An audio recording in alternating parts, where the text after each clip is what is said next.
Today we are going to be talking about protein synthesis. Now, protein synthesis is pretty much the function of the cell. Cell's function is to make proteins.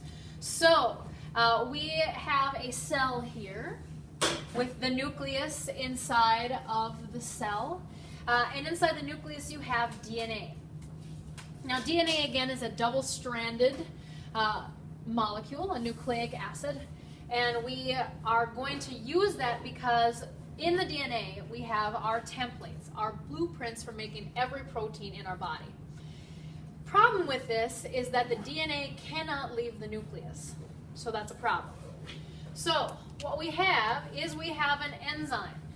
This enzyme is called RNA polymerase. RNA polymerase, I'm going to use this magnet for that, is going to read the DNA, and as it does that, it is going to match up the bases of the DNA with RNA complements. Okay, quick refresher here. DNA contains A, T, C, and G as bases. And so their RNA complements, the ones that RNA polymerase is going to pair them with, U, A, G, C. So once the mRNA is made, that's what this is, this copy, it is going to be able to leave the nucleus, but not before a process we call RNA splicing.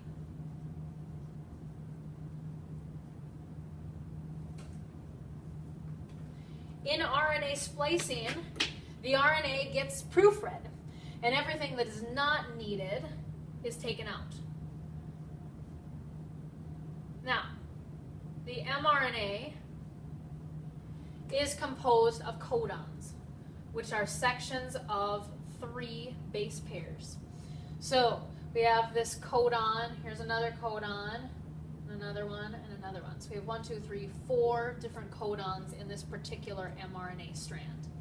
Before it will officially leave the nucleus, we have to cut out what's called the introns.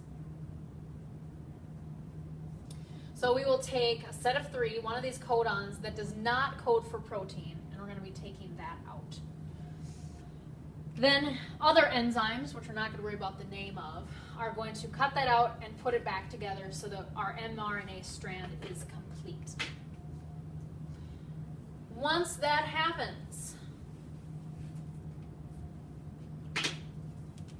then we can move to the actual site of protein synthesis, the rRNA, or the ribosome.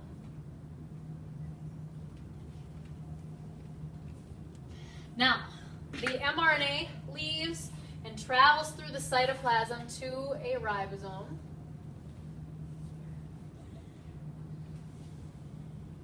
And this is where we are going to see our last form of RNA. Our last form of RNA is called tRNA. Each one of these tRNA molecules is attached to an amino acid. Now, we said that a set of 3 bases on the mRNA is called a codon. A set of 3 bases on tRNA is called an anticodon. So just like the 2 opposite sides, a north and a south, on magnets attract and pull each other to them, or even puzzle pieces will fit together, this anticodon will fit with this codon. For example, if we have AUG inside of our mRNA, then we will match that with UAC. So these will match that.